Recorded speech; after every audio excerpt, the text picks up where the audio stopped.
The first new feature we're going to add to our car is a small one, but a pretty neat one. We're going to turn the brake lights on when you reverse. And the reason we can do that is because in my Audi S4 body, brake lights have their own mesh.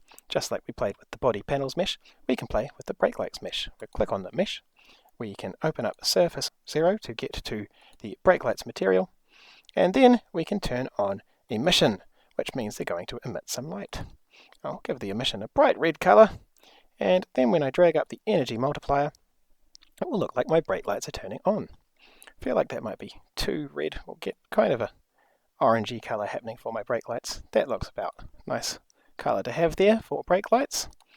Of course, we don't want the brake lights on all the time, so we're actually going to start with this energy multiplier down at 0, which makes it look like nothing is emitting. Energy is completely off. And we're going to edit this from script by working out when our car goes backwards.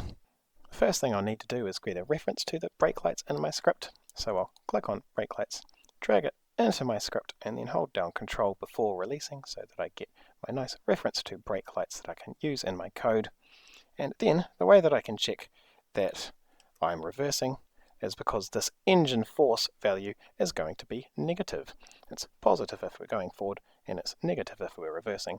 So I can write an if statement checking if the engine force is less than 0. And that means we're going backwards, and I can turn on my brake light energy multiplier. So I've got my reference to brake lights, and then I get this first material inside surface 0 by writing get active material at 0. That gets me that material.